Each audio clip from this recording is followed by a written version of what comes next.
prime minister hides in his bedroom during a national soccer match. This is Kenya News Update today. Coming up, you'll discover how a sports victory became a political tool and what a leader's stress reveals about power in West Africa. Meet Ousmane Sonko, the Prime Minister of Senegal, a political firebrand. On January 18, 2025, his nation played for the Africa Cup of Nations title. But here's the twist. The man leading the country couldn't bear to watch. He confessed, "I am not usually watching matches because of the stress. I lock myself in my room. I turn on the TV only when I hear shouts of joy." For a leader known for his boldness, this was a moment of raw, human vulnerability. But this story isn't just about a soccer fan.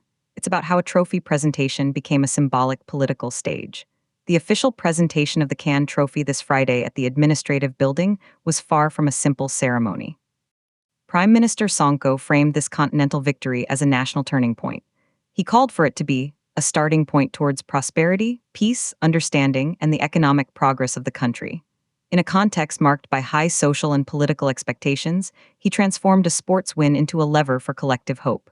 But here's what nobody's talking about: the intimate pressure from the very top. The President of the Republic insisted on sharing this historic moment. Sonko revealed, "He told me, 'Cormac, come watch the match with me. I made a little fan zone here.'"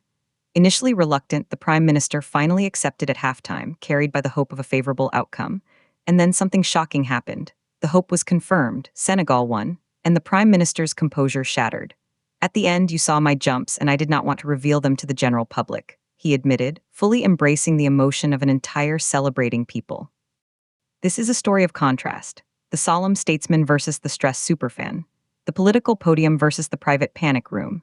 Through this both solemn and intimate moment, Ousmane Sonko reminded everyone that, beyond political stakes, the Lions' victory remains a powerful national cement. But if sports can unite a nation so powerfully, what does it say about the other tools of government?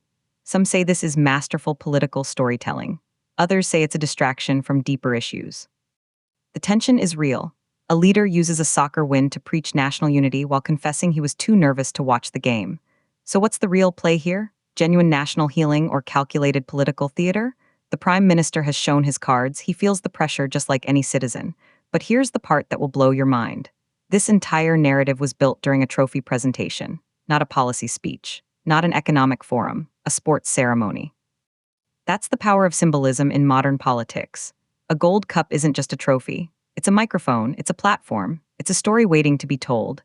And Sonko told it perfectly, blending personal weakness with national strength. But the biggest question remains unanswered.